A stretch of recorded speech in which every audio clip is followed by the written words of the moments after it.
अध्यक्ष जी।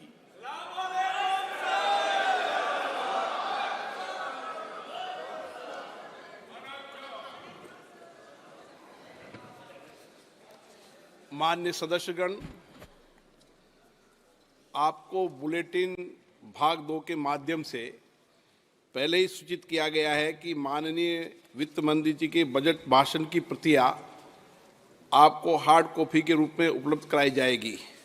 अतः बजट प्रस्तुत हो जाने के पश्चात माननीय सदस्य बजट भाषण की प्रति प्रकाशन काउंटर से प्राप्त कर सकते हैं। आपको ये भी सूचित किया जाता है कि माननीय मंत्री द्वारा बजट प्रस्तुत किए जाने के पश्चात उसे मेंबर पोर्टल पर भी उपलब्ध करा दिया जाएगा। माननीय वित्त मंत्री जी।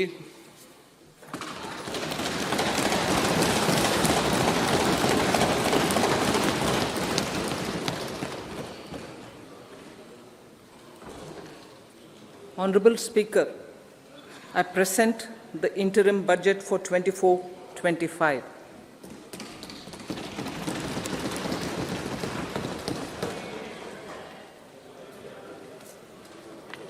The Indian economy has witnessed profound positive transformation in the last 10 years.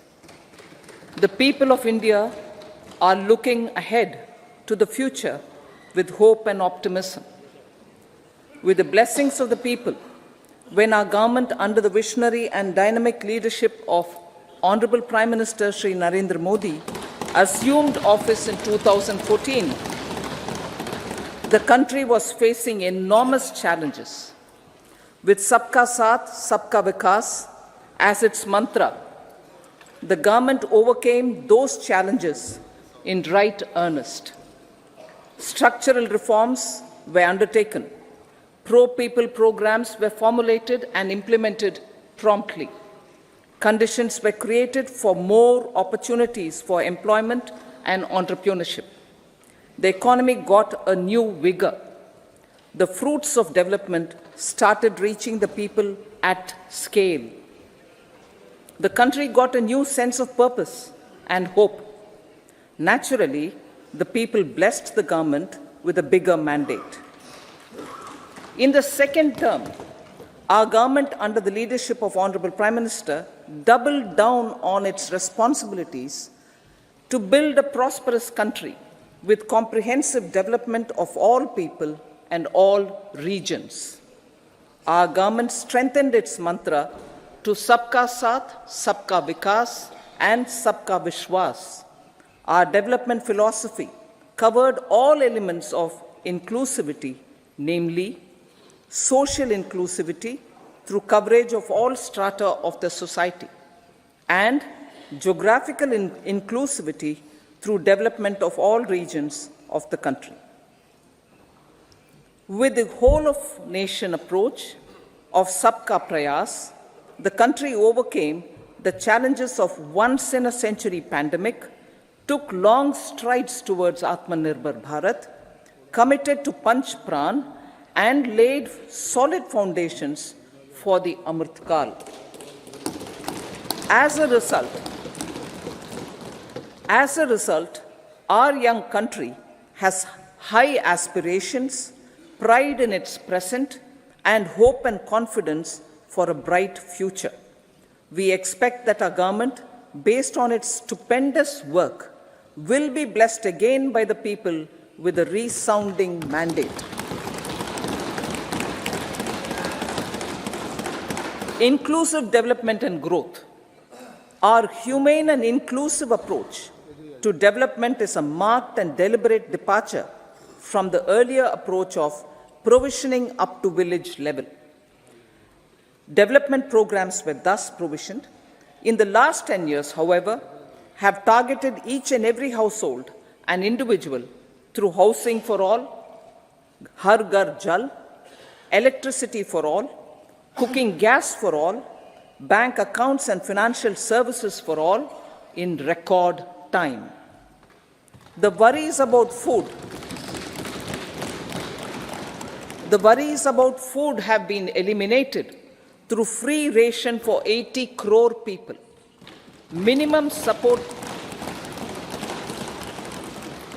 Minimum support prices for the produce of Annadata are periodically increased appropriately. These and the provision of basic necessities have enhanced real income in the rural areas. Their economic needs could be addressed, thus spurring growth and generating jobs. Social justice. Our government is working with an approach to development that is all-round, all-pervasive, and all-inclusive. Sarvangin, Sarvasparshi, or Sarvasamaveshi. It covers all castes and people at all levels. We are working to make India a Vikasit Bharat by 2047.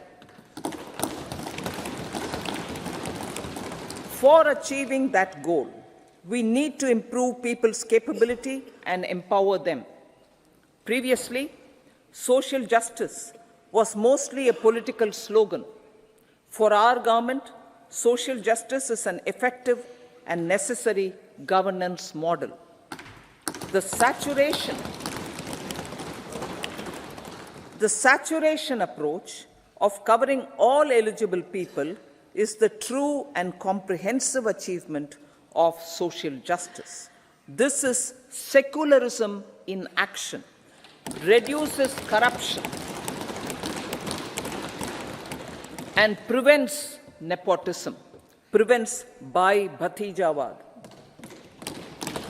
There is transparency and assurance that benefits are delivered to all eligible people.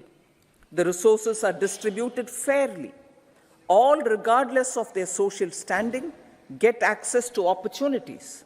We are addressing systemic inequalities that had plagued our society. We focus on outcomes and not on outlays so that the social economic transformation is achieved. As our Prime Minister firmly believes, we need to focus on 4 major castes. They are Garib, Mahilaye, Yuva, and Annadata. Their needs, their aspirations, and their welfare are our highest priority. The country progresses when they progress. All 4 require and receive government support in their quest to better their lives. Their empowerment and well-being will drive the country forward. Garib Kalyan, Desh Ka Kalyan. We believe in empowering the poor. The earlier approach of tackling poverty through entitlements had resulted in very modest outcomes. When the poor became empowered partners in the development process, government's power to assist them also increases manifold. With the pursuit of Sabka Saath, in these 10 years, the government has assisted 25 crore people to get freedom from multi-dimensional poverty. Our government's efforts are now getting synergized with energy and passion of such empowered people. This is truly elevating them from poverty. Direct benefit transfer of 34 lakh crore rupees from the government using PM Jan Dhan accounts has led to savings of 2.7 lakh crores of rupees for the government. This savings has been realized through avoidance of leakages prevalent earlier. The savings have helped in providing more funds for Garib Kalyan. PM Swanidhi has provided credit assistance to 78 lakh street vendors. From that total of 78 lakh street vendors, 2.3 lakh have received credit for the 3rd time. PM Janman Yojana reaches out to the particularly vulnerable tribal groups who have remained outside the realm of development so far. PM Vishwakarma Yojana provides end-to-end support to artisans and craftspeople engaged in 18 trades. The schemes for empowerment of Divyangs and transgender persons reflect firm resolve of our government to leave no one behind. Welfare of Annadata. Farmers are our Annadata. Every year under PM Kisan Samman Yojana, direct financial assistance is provided to 11.8 crore farmers, including marginal and small farmers. Crop insurance is given to 4 crore farmers under PM Fasal Bima Yojana. These, besides several other programs, are assisting Annadata in producing food for the country and for the world. Electronic National Agricultural Market has integrated 1,361 mandis and is providing services to 1.8 crore farmers with trading volume of 3 lakh crores of rupees. The sector is poised for inclusive, balanced, higher growth and productivity. These are facilitated from farmer-centric policies, income support, coverage of risks through price and insurance support, promotion of technologies and innovations through startups. Empowering the Amrit PD, the Yuva. Our prosperity depends on adequately equipping and empowering the youth. The National Education Policy 2020 is ushering the transformational reforms. PM Schools for Rising India, PM Shri, are delivering quality teaching and nurturing holistic and well-rounded individuals. The Skill India mission has trained 1.4 crore youth, upskilled and reskilled 54 lakh youth, and established 3,000 new ITIs. A large number of institutions of higher learning, namely 7 IITs, 16 triple ITs, 7 IIMs, 15 AIMS, and 390 universities have been set up. PM Mudra Yojana has sanctioned 43 crore loans aggregating to 22.5 lakh crores of rupees for entrepreneurial aspirations of our youth. Besides that, Fund of Funds, Startup India, and Startup Credit Guarantee schemes are assisting our youth. They are also becoming Rozgar Data. The country is proud of our youth scaling new heights in sports. The highest ever medal tally in Asian Games and Asian Para Games in 2023 reflects a high confidence level.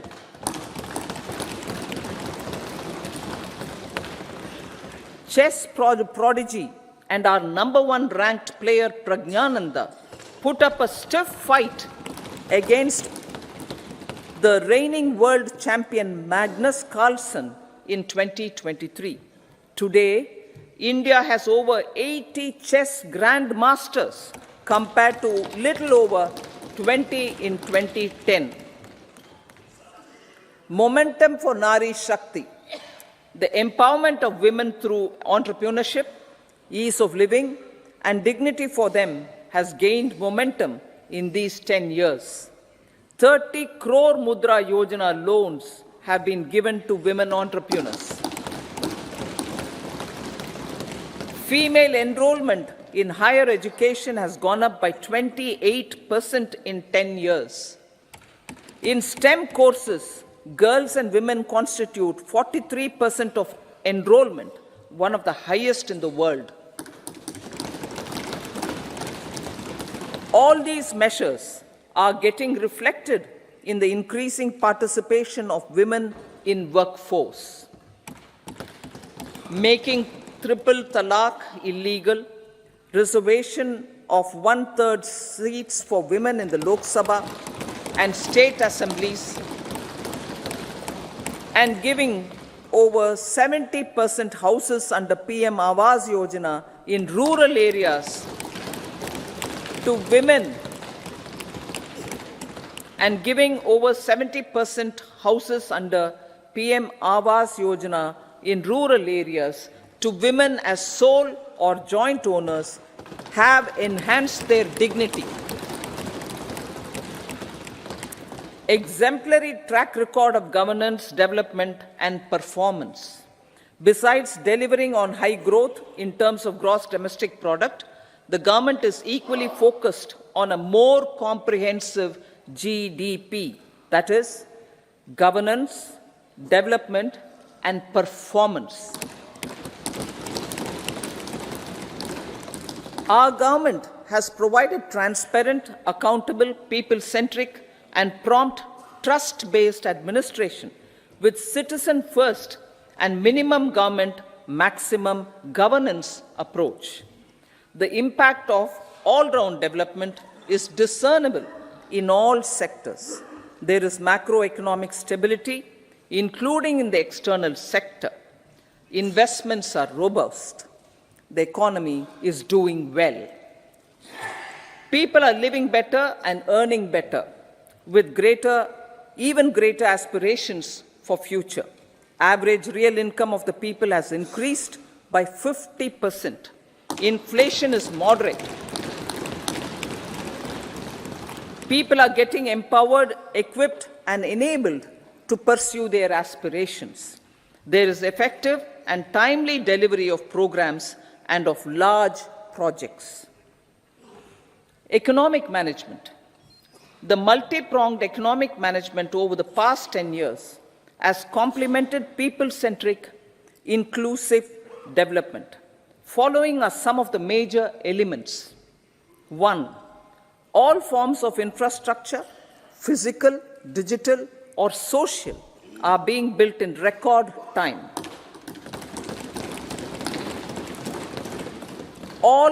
Number 2, all parts of the country are becoming active participants in economic growth. Number 3, digital public infrastructure, a new factor of production in the 21st century, is instrumental in formalization of the economy. Number 4, goods and services tax has enabled one nation, one market, one tax. Tax reforms have led to deepening and widening of tax base. Number 5, strengthening of the financial sector has helped in making savings, credit, and investments more efficient. Number 6, GIFT, IFSC, and the Unified Regulatory Authority, IFSCA, are creating a robust gateway for global capital and financial services for the economy. Number 7, proactive inflation management has helped keep inflation within the policy band. Now, the global context, Honorable Speaker, sir. Geopolitically, global affairs are becoming more complex and challenging with wars and conflicts. Globalization is being redefined with reshoring and friendshoring, disruption and fragmentation of supply chains, and competition for critical minerals and technologies. A new world order is emerging after the COVID pandemic. India assumed the G20 presidency during very difficult times for the world. The global economy was going through high inflation, high interest rates, low growth, very high public debt, low trade growth, and climate changes. The pandemic has led to a crisis of food, fertilizer, fuel, and finances for the world, while India successfully navigated its way. The country showed the way forward and built consensus on solutions for those global problems. The recently announced India-Middle East-Europe economic corridor is a strategic and economic game changer for India and others. In the words of Honorable Prime Minister, the corridor, and I quote, will become the basis of world trade for hundreds of years to come, and history will remember that this corridor was initiated on Indian soil. Unquote. Vision for Vikasit Bharat. Our vision for Vikasit Bharat is that of prosperous Bharat in harmony with nature, with modern infrastructure, and providing opportunities for all citizens and all regions to reach their potential. With confidence arising from strong and exemplary track record of performance and progress, earning Sabka Vishwas, the next 5 years will be years of unprecedented development and golden moments to realize the dream of developed India by 2047. The trinity of demography, democracy, and diversity backed by Sabka Prayas has the potential to fulfill aspirations of every Indian. As Honorable Prime Minister in his Independence Day address to the nation mentioned, I quote, "There is no dearth of opportunities, as many opportunities as we want. The country is capable of creating more opportunities. Sky is the limit." Unquote. Strategy for Amrit Kal.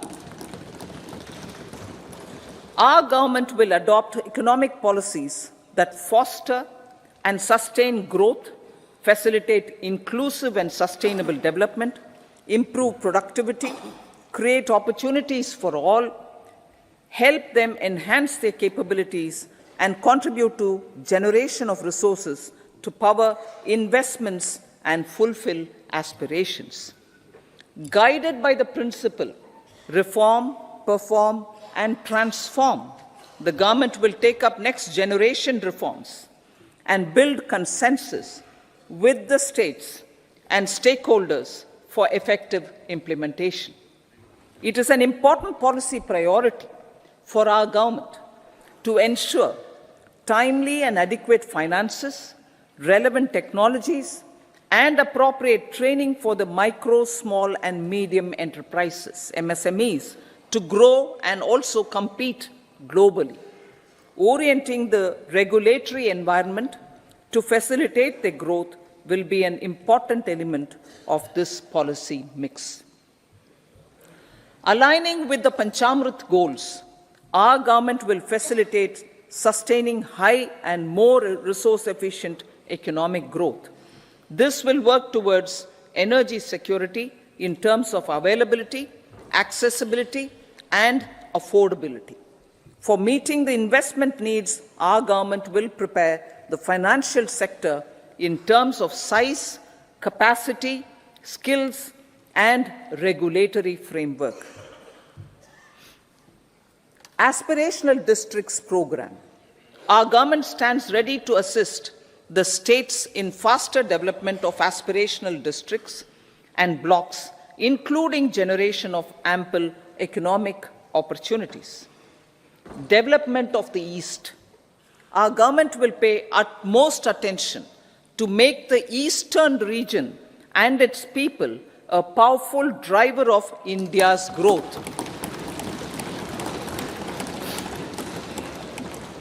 PM Awas Yojana Grameen.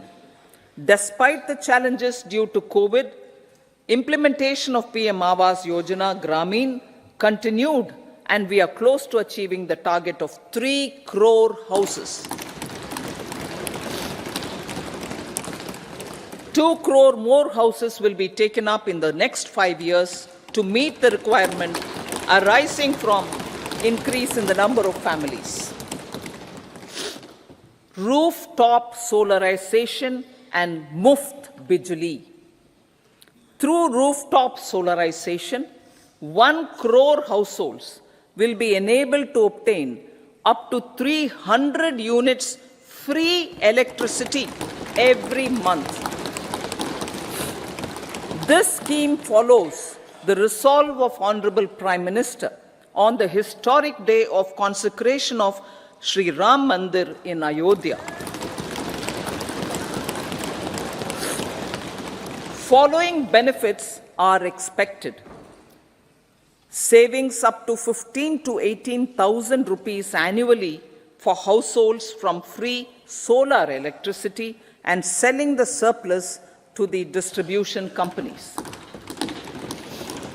Charging of electric vehicles. Entrepreneurship opportunities for a large number of vendors for supply and installation. Employment opportunities for the youth with technical skills in manufacturing, installation, and maintenance. Housing for middle class. Our government will launch a scheme to help deserving sections of the middle class, and I quote from Honorable Prime Minister's words, living in rented houses or slums or chawls and unauthorized colonies, unquote, to buy or build their own houses.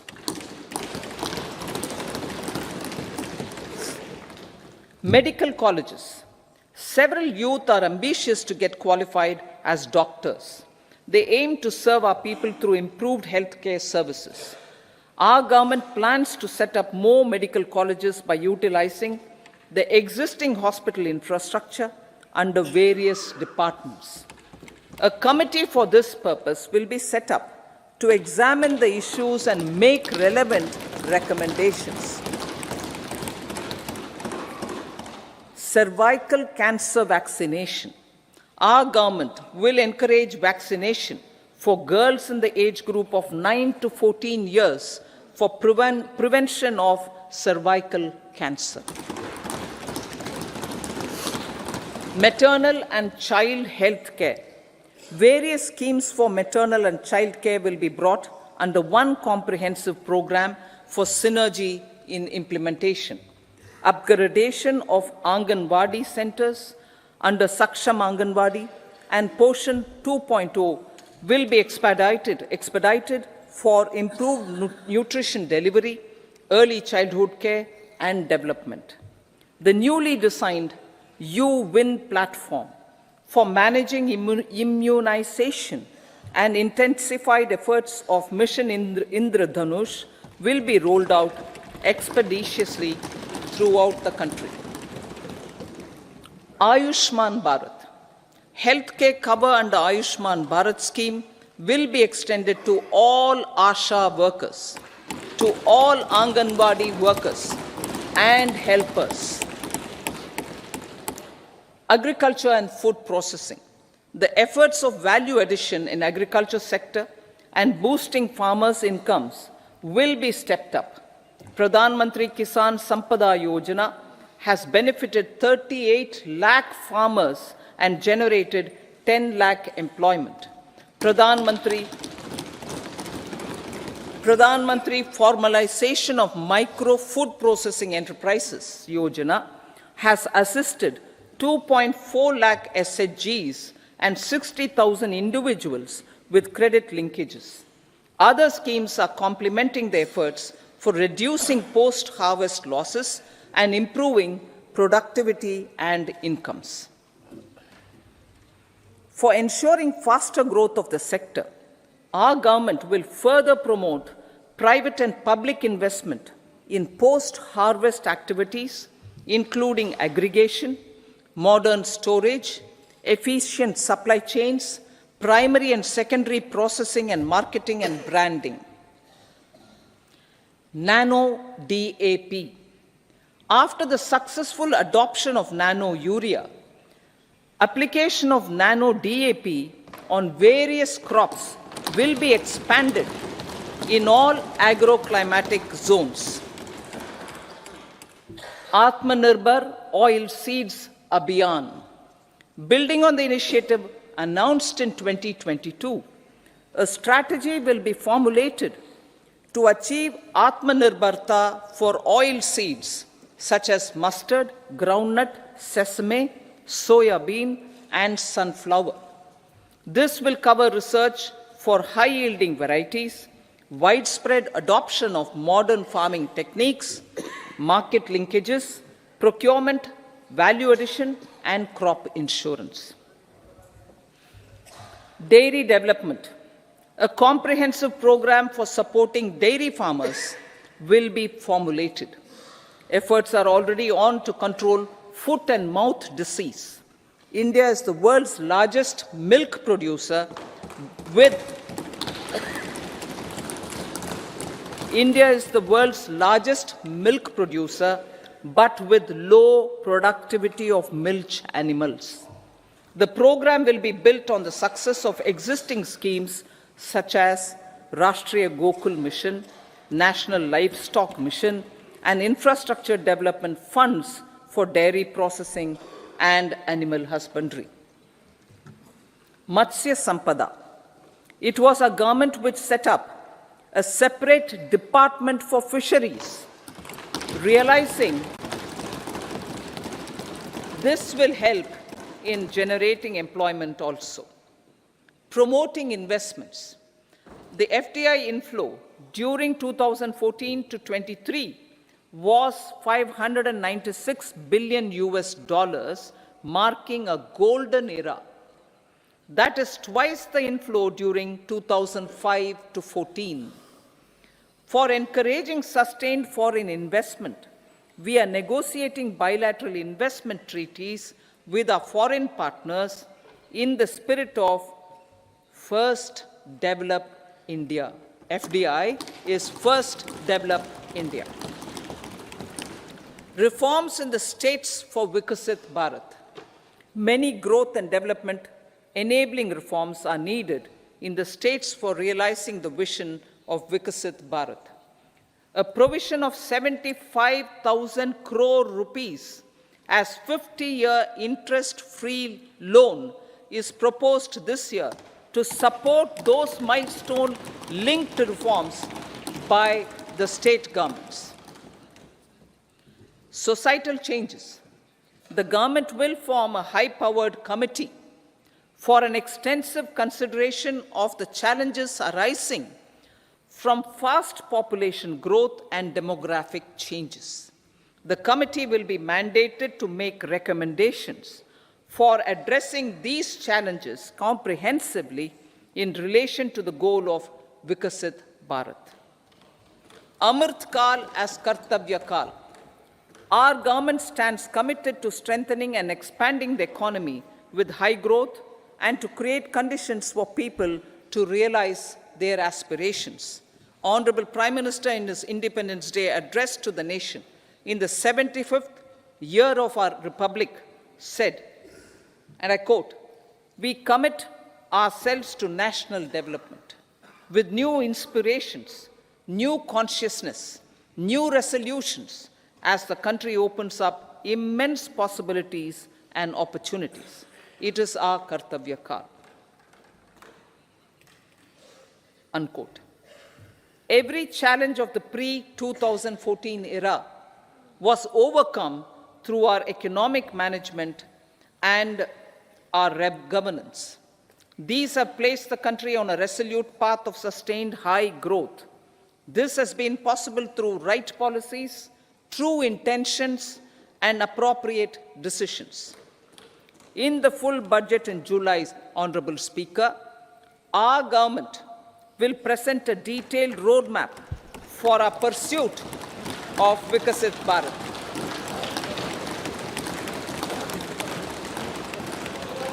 Revised estimates.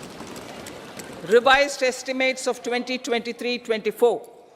The revised estimate of the total receipts other than borrowings is 27.56 lakh crores of rupees, of which the tax receipts are 23.24 lakh crore rupees. The revised estimate of total expenditure is 44.90 lakh crore rupees. The revenue receipts at 30.3 lakh crore rupees are expected to be higher than the budget estimate, reflecting strong growth momentum and formalization in the economy. The revised estimate of the fiscal deficit is 5.8% of GDP, improving on the budget estimate, notwithstanding moderation in the nominal growth estimates. Budget estimates for 2024-25.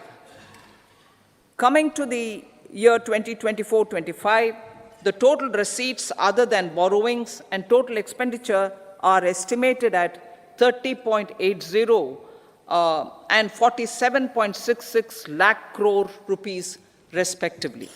The tax receipts are estimated at 26.02 lakh crore rupees. The scheme of 50-year interest-free loan for capital expenditure to states will be continued this year with an outlay of 1.3 lakh crore rupees. We continue on the path of fiscal consolidation, as announced in my budget speech of 2021-22, to reduce fiscal deficit below 4.5% by 25-26. The fiscal deficit in 2024-25 is estimated to be 5.1% of GDP, adhering to that path.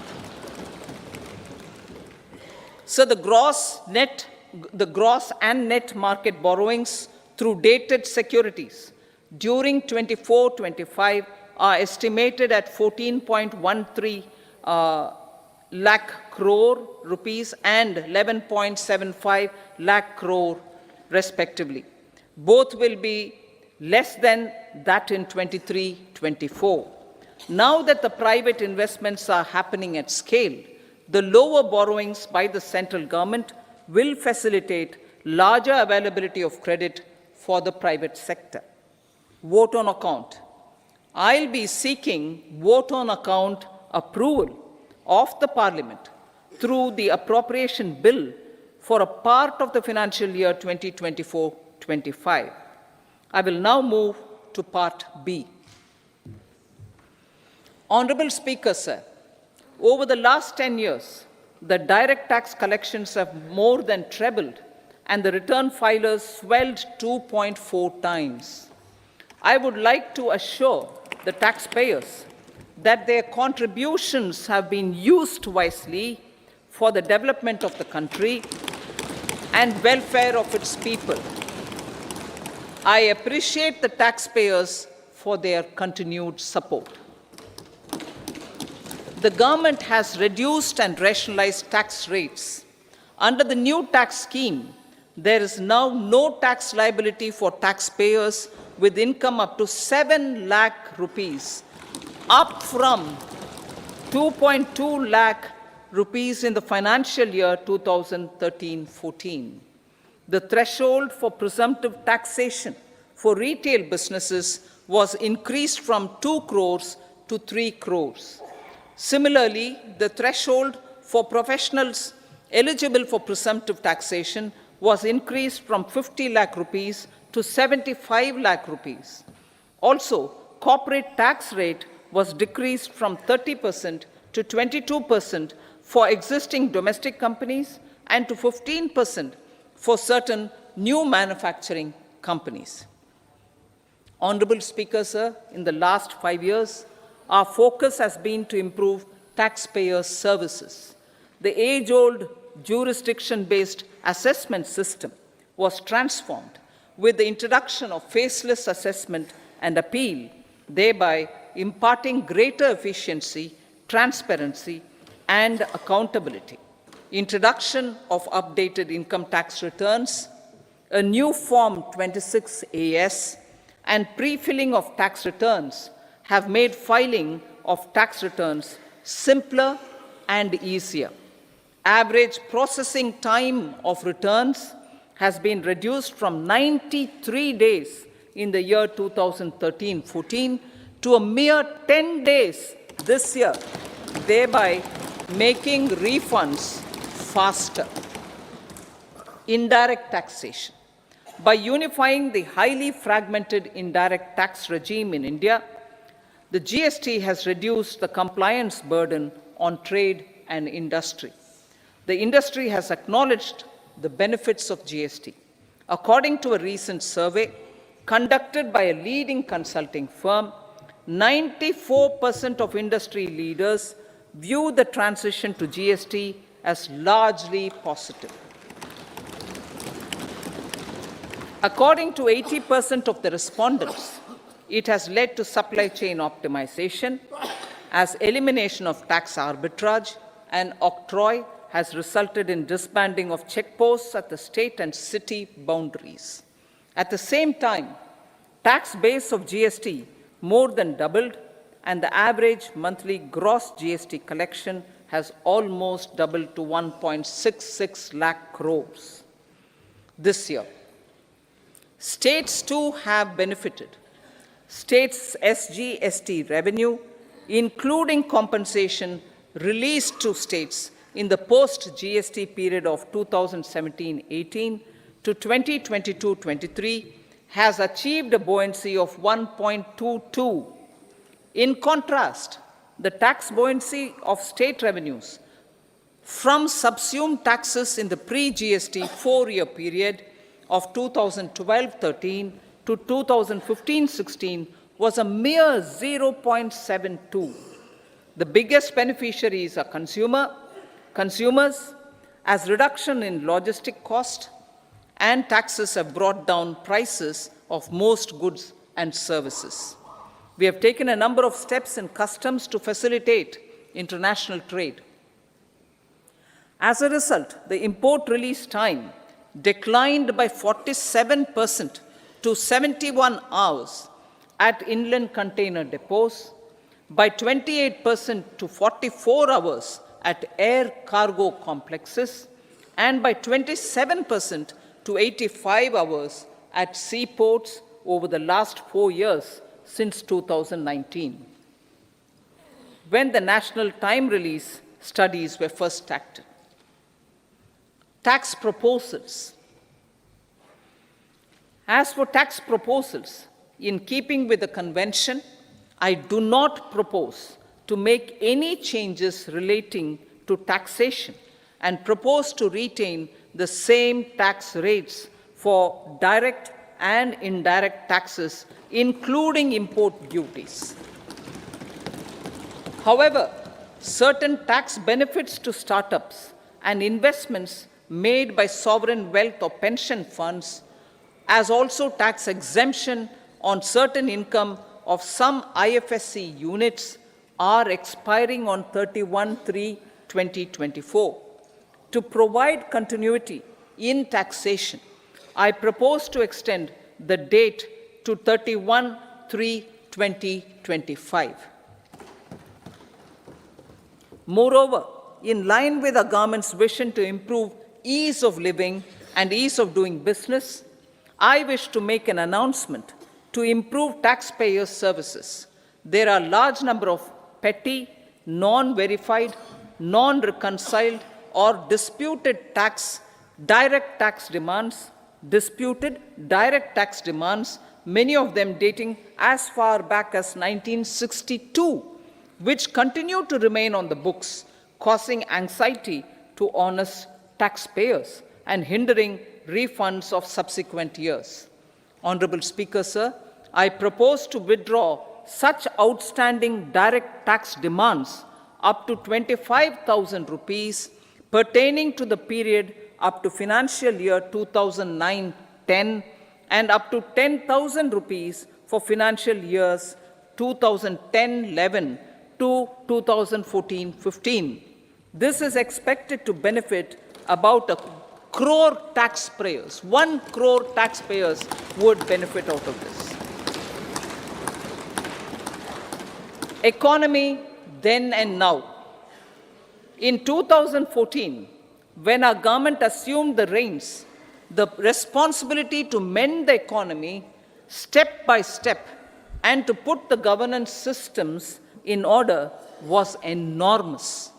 The need of the hour was to give hope to the people, to attract investments, and to build support for the much-needed reforms. The government did that successfully, following a strong belief of nation first. The crisis of those years has been overcome, and the economy has been put firmly on a high, sustainable growth path with all-round development. It is now appropriate to look at where we were then. I repeat, it is now appropriate to look at where we were then, till 2014, and where we are now, only for the purpose of drawing lessons from the mismanagement of those years. The government will lay a white paper on table of the House.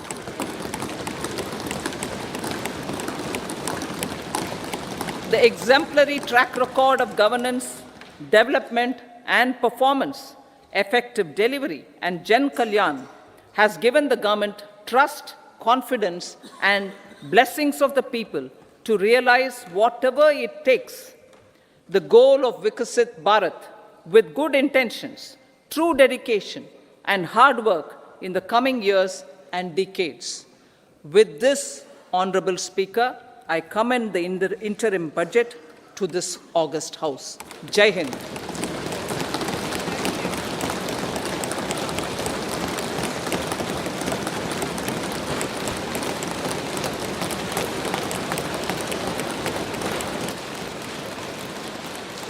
Item number 2, Shrimati Nirmala Sitharaman ji.